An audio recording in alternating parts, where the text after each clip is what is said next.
Hello, this is our end semester project for DAS-839, which is multi-pipeline ETL and reporting framework. I am Rohitangshu Bose and my teammates are Manzil Barua and Shwetang Singh. I'm going to walk you through the architecture and then run the MapReduce pipeline, and then my teammates are going to do the same for the rest of the pipelines, and then at the end I'm going to show you that all four engines are going to produce the same analytical results, and all of them are going to get persisted over MySQL. So now I'm going to give you a quick tour of the repository structure so that the layout is clear. We have the dataset present in here, the 3-pig Latin scripts. We have in scripts the run.sh, which is nothing more than the launcher for the Java source code. Then we have the schema, which has the MySQL DDL script. So in here we have the Java source code. Now in the core, we can see that there is exactly one pipeline interface, and all the pipeline engines are going to implement this, and the ETL pipeline runner, which is the CLI entry point, is going to call it and run it polymorphically based on which pipeline is going to be running.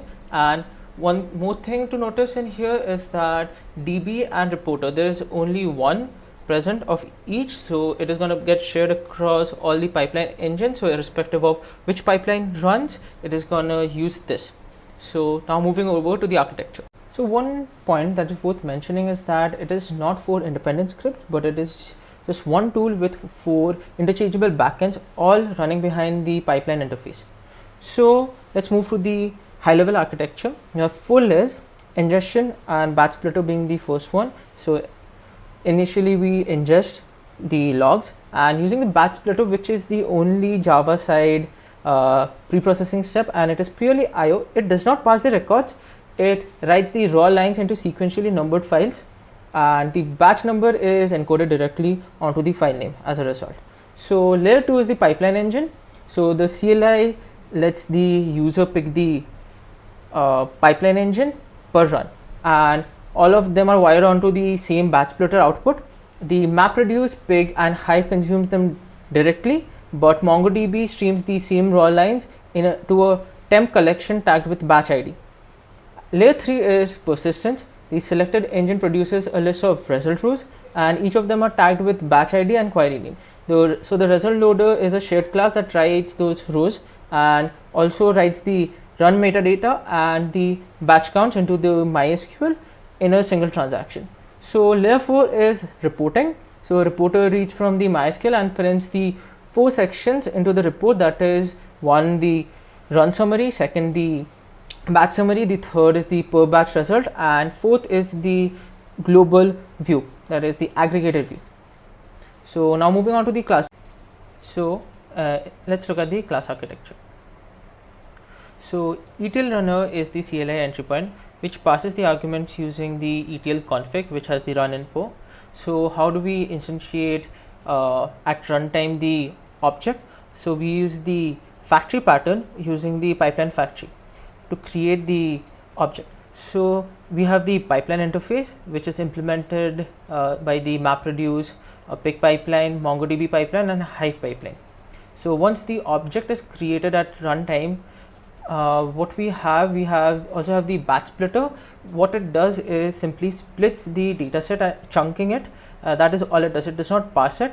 Then we have the LogParser, which gives us the log record, and we have the equivalent for MongoDB and Hive, and the LogParser is used by the LogMapper and the LogParserUDF by the Pig and the MapReduce pipeline. Once the pipeline is executed, it returns the pipeline result, which contains the result row. So it is yet not written into the DB. So what we have the result loader, which writes the result into the DB, and then we have the reporter, which reads it back. So we have covered the class architecture. Now let's look at the execution flow. We have the at the starting we have the ETL runner, which will pass the CLI arguments and then build the ETL config, and it will generate a unique user ID for the run ID, and then we select the pipeline. So one thing worth mentioning here is that the BatchSplitter, what it does is breaks down the data set into chunks. That's all it does. And then we select the pipeline.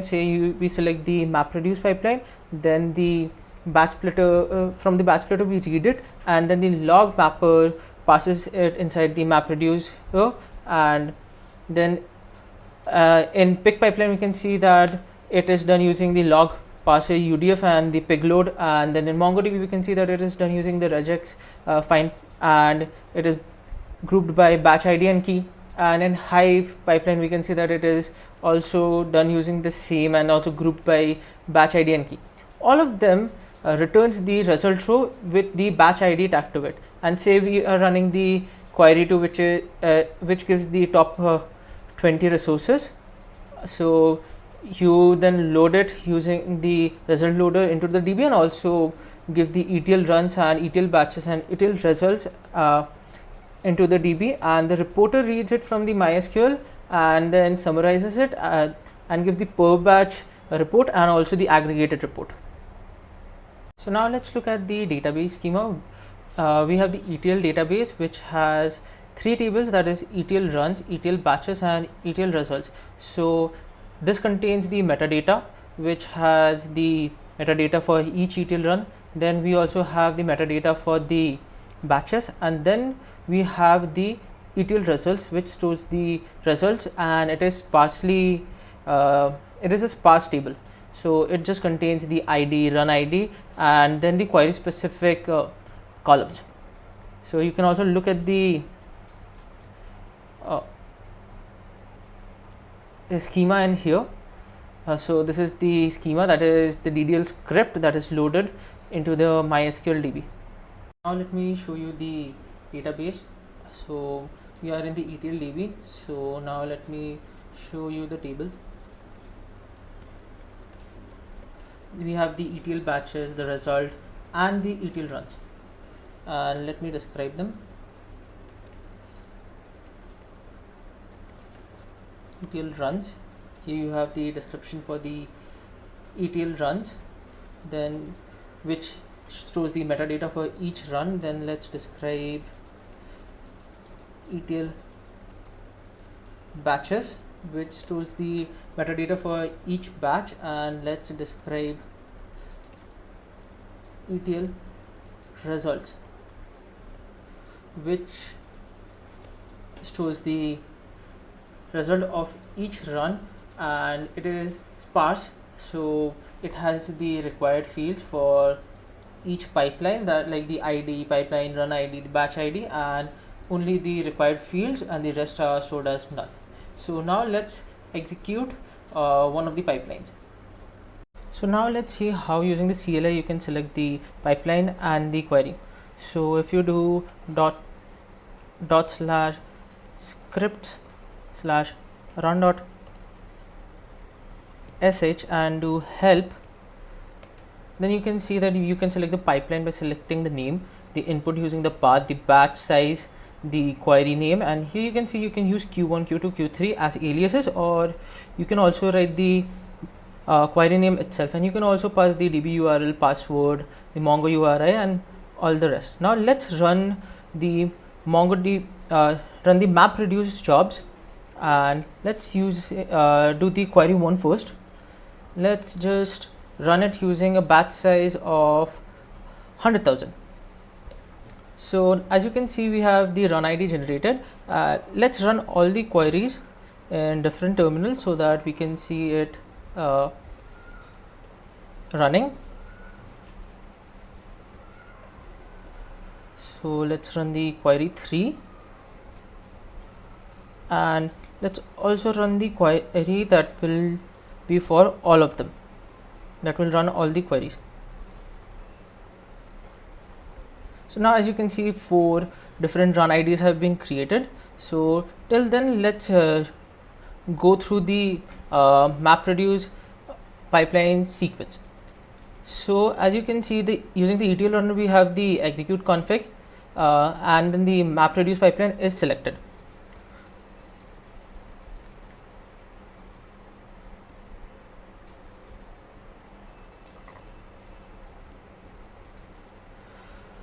So it is running, and now as you can see that the ETL runner, we have the execute config and we have the MapReduce pipeline. So what we have now is the BatchSplitter, which runs before any MapReduce job. The MapReduce pipeline delegates the shared BatchSplitter, and using it we create the batches. And then you can see, once we have the batches, then for each selected query we have like daily traffic, top resources, hourly errors. We build a Hadoop job whose file input format is in the batch directory, and in the LogMapper.setup we grab the input splits via the file split and then pass it into the batch ID. And from there on, every key of the mapper emits is prefixed with the batch ID, and that's how we isolate the batches and use the query reducer, which aggregates per composite key. And then we get it the output lands, and the read result passes it back to the result row. And in the post processing we can see that we get the resources back, and then we have the pipeline result, which will then load it onto the DB. So let's see if the pipeline has run. Yes, it has run. So as you can see, let me scroll up. So as you can see, the MapReduce job for all the queries has been completed. So we have the ETL run report. The query is all. We have the run ID, the executed time, the run time, the batch size, total records, and the total number of batches. Here it has been 35. This is based on the batch size, and this is the average batch size which is been calculated. And then we have the batch summary. So here the malform number of malform rows. Here in batch 35 we have 1, and as you can see we have per batch results as well. So we also, after all the batch results have been generated, we simply run a MySQL query to group it and show the aggregated results. And as you can see, it has run for the daily traffic query, as well as the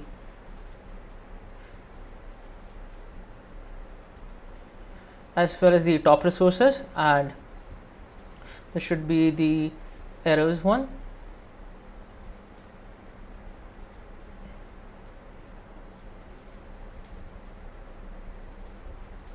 Yeah.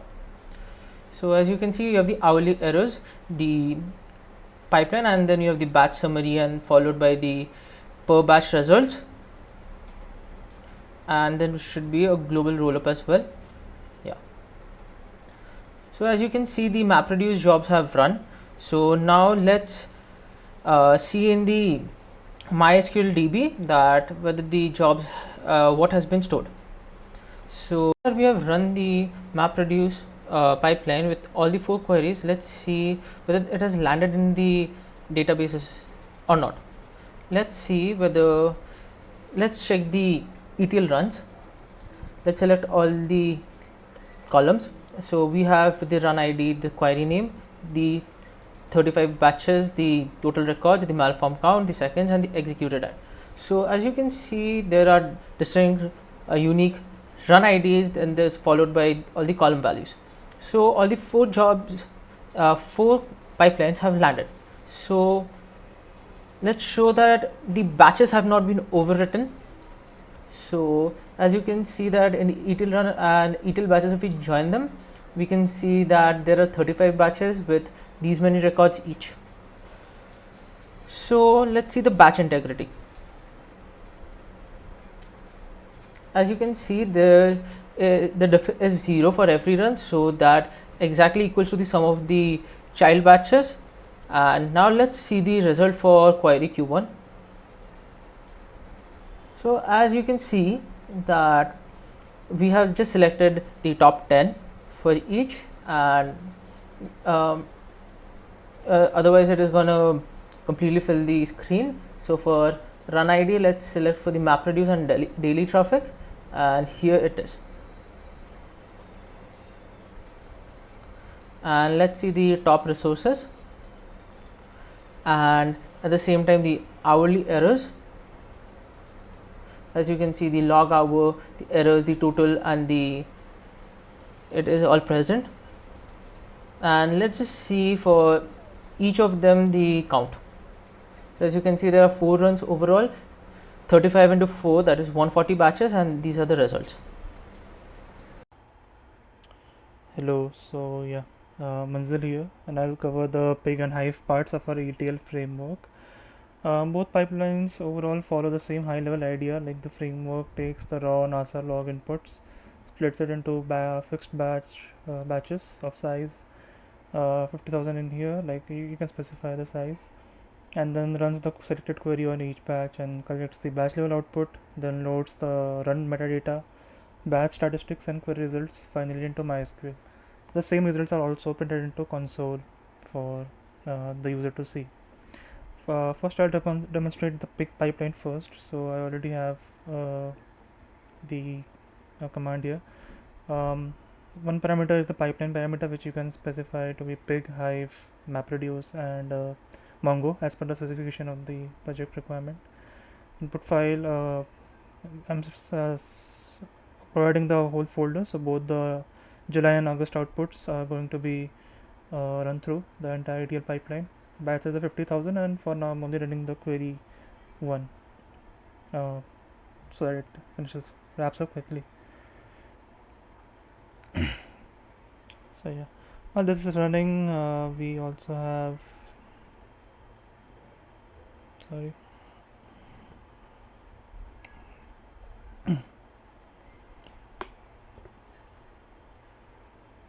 yeah, so we have these sequence flow diagrams in the Git repo. I'll just go over quickly, this is for Pig. In this diagram, like, the ETL runner sends the execution to the Pig pipeline, and then the input is split into fixed size batch files by the BatchSplitter inside the local file system, and then the and then Pig runs the .pig queries on each batch, and the batch wise results are finally loaded, collected, and they also have some metadata added regarding the batch statistics, which batch they are part of, etc. And then the results are finally loaded into MySQL.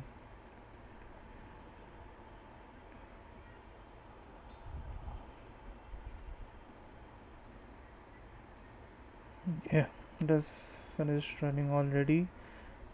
If I scroll up to the output, yeah, so the last batch only read 11,613 records, since it ran out of records after that. And if I scroll just a bit above that, I should see like 50,000 records read from the second last batch. Yeah. And then we have some info about the run. So we ran the Pig pipeline, we have the run ID. If you want to query it on the MySQL database, the runtime of around 40 seconds, batch size of 50,000, which we provided, total records. We have 1 malformed records, and yeah, we get 70 total batches after dividing 346k, I guess, divided by 50k, and the average batch size comes just under 50,000 records. Here is the batch level summary. No malformed records until the last batch, and then yeah, finally the query result which you wanted to get. You can confirm that these are stored in MySQL database as well. Let me copy the queries from here.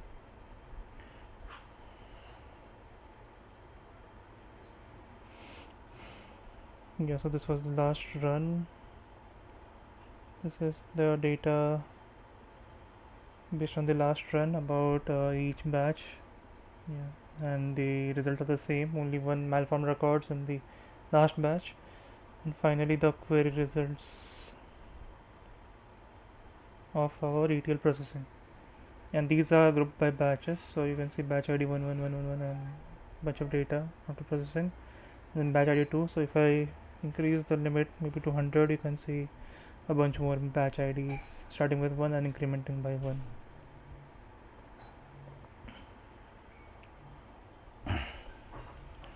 Okay.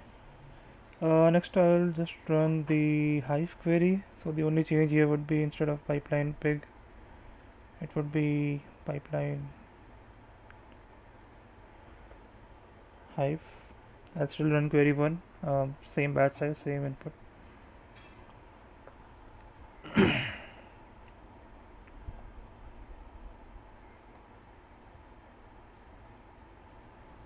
Yeah, while this is running again,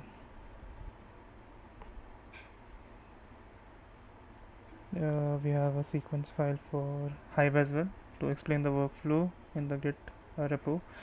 But similarly, like to Hive, we again have an ETL runner which sends the execution to the Hive pipeline. Then there's a batch splitter which splits the raw batch log files, and then Hive connects through JDBC and passes through those batch inside Hive itself using regex. And then Hive returns the aggregation query on each batch, and then finally returns the batch-wise results. And the framework finally loads the run metadata, batch stats, and results into MySQL. The Hive job also finished running.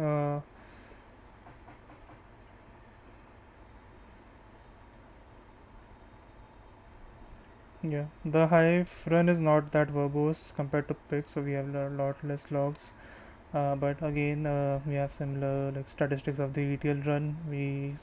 Pipeline is run. Sorry, the pipeline is Hive. This time we have a new run ID, which you can query, which you can use to query into MySQL database.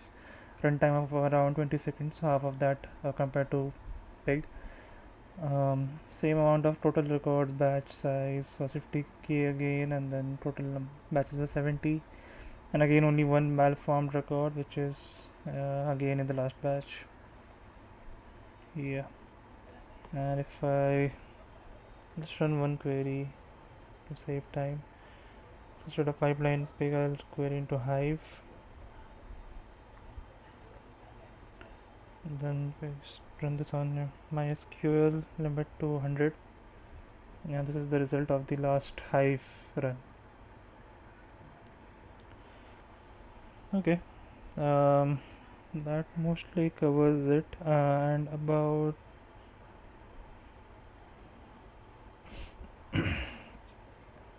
the code, yeah, so in the repo you can see we have three different .pig files for the three different queries. We also have like the option to pass in query parameter as query all, so it will run all the three queries instead of like running with them one by one. And then for the Hive queries, these are the logic is inside the Java pipeline as embedded SQL. So query 3, 2, and 1 are inside the single Hive pipeline Java file. Yeah, that's it. Thank you. Good evening, everyone. Today I am presenting my ETL framework project for large-scale NASA Web Transfer Log using Java, MongoDB, Hadoop, and MySQL. The main objective of this project is to efficiently process millions of raw log records using an ETL architecture. The project performs three major analytical operations: daily traffic analysis, top resources analysis, and hourly error analysis. Now the architecture of this project is basically we have an ETL runner class which acts as a controller for entire ETL framework. It reads all the runtime configuration values such as selected pipeline, input dataset path, batch size, database credentials, and selected analytical query. All these values are stored inside the ETL config object. The ETL config class acts as a centralized configuration holder for the entire framework. After loading, the ETL runner calls the pipeline factory. The pipeline factory dynamically actually uh, selects the pipeline that we need to execute. If we for my MongoDB pipeline, I was executing, so I passed MongoDB, so and the pipeline was selected as MongoDB. Now let me start the execution of it.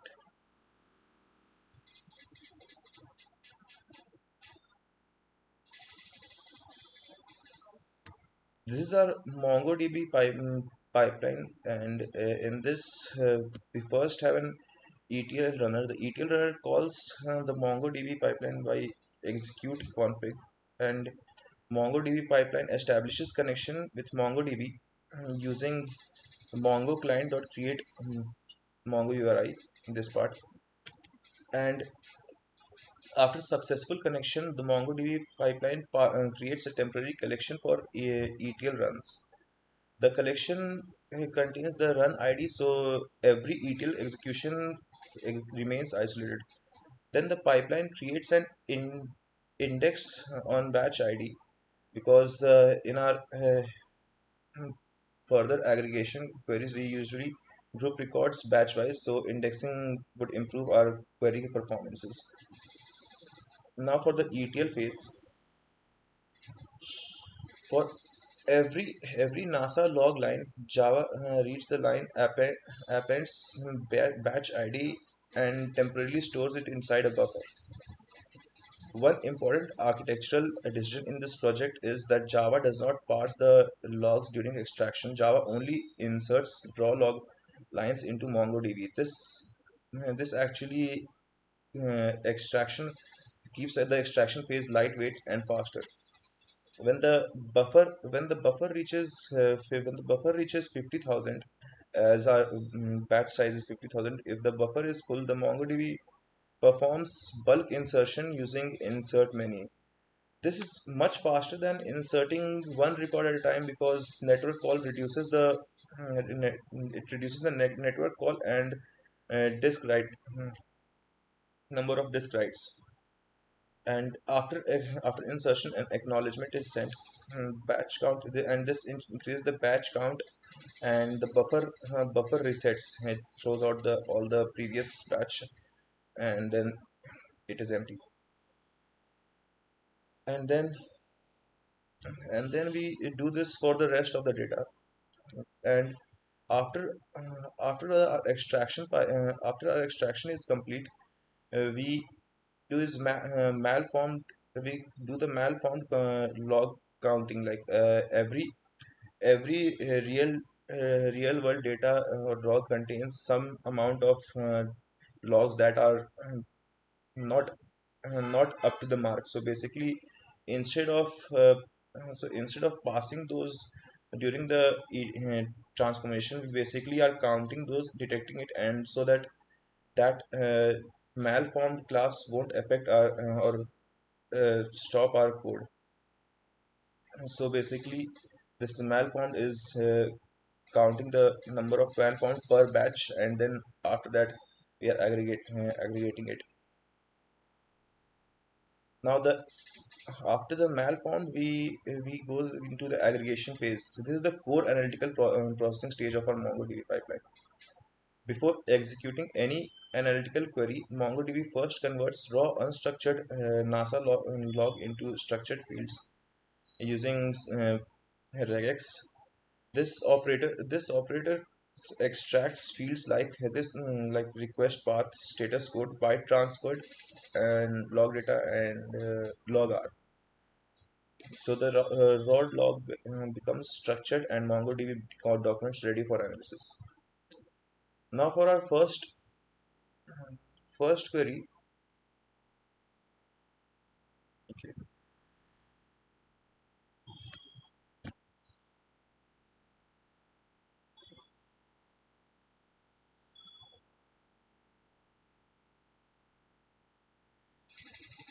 Now our first query is basically daily traffic.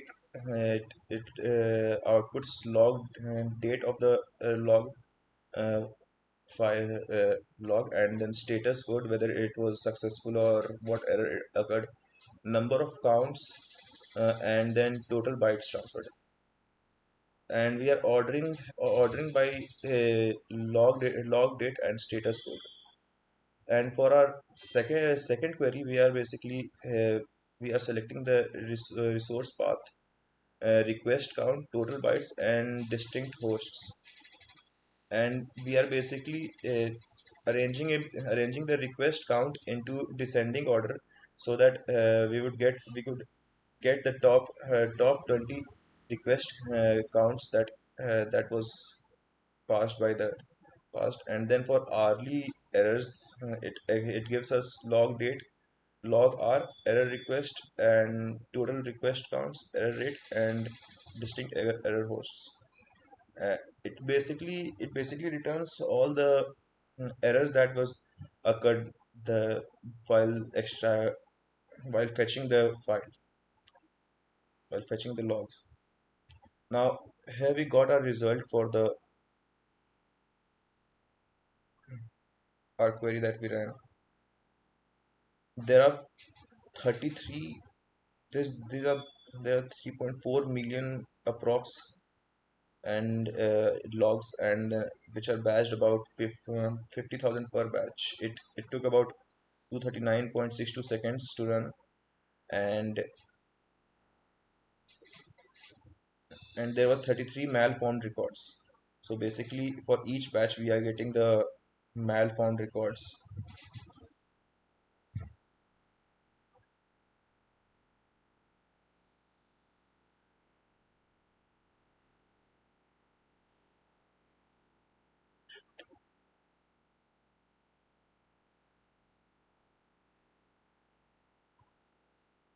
Now this is our daily traffic for 1st August 1995. The status code 200.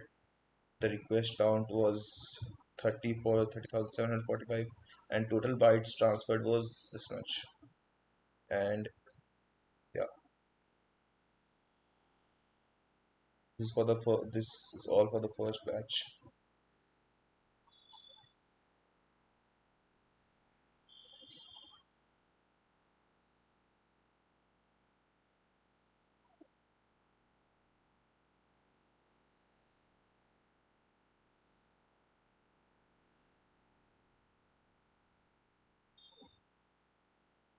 For our top resources, these are the resources path and request count. For for path this GIF, we have request count of 33,554, and the total bytes transferred was this, and this many distinct hosts uh, requested it.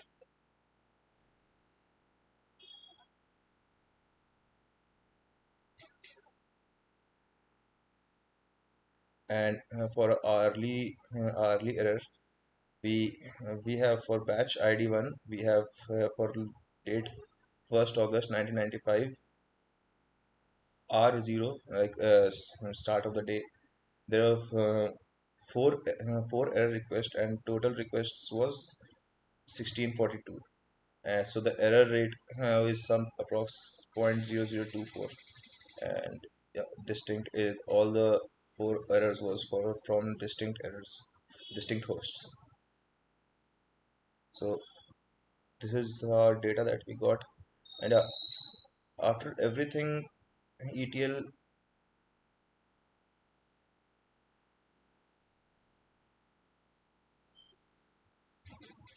So now that we have run all the pipelines with all the queries, let's see whether the results are comparable or not. So let's see whether all the jobs have landed or not. So let's run it. So what we have here is that the pipeline switching is correct. So for the same input, the same batching and the same record label we have regardless of the engine. That is what we can see. So now let's audit the integrity. That is, so what we have here, that for every single run the parent's total records is exactly equal to the sum of the 35 batches of the child. So this audit guarantees that the framework is line by line and that nothing was dropped between splitting and reporting. So let's now see the computation results for the same global top resource counts. So what you can see is that all of them are same for each and every resource path. We have the same for MapReduce, Pig, Hive and Mongo. So all the four columns are identical. So top resources are the same. And now let's see the daily traffic. So here also we can see that it is same. So one more thing I'd like to add is that every run leaves its batch directory on disk keyed by the unique user ID, as you can see in here. So the same batch files are consumed by MapReduce, Pig and Hive, and that's how we guarantee the identical batching across engines. So now that we have demonstrated the entire project, so we would like to summarize that there's only one pipeline interface for interchangeable engines, that is the MapReduce, Pig, MongoDB and Hive, and there's a shared BatchSplitter that guarantees the identical batching and a single MySQL for auditing the schema, which gives one source of truth for every run. So we have shown that the full data set for every engine produces the consistent batches and matches the analytics. So thank you.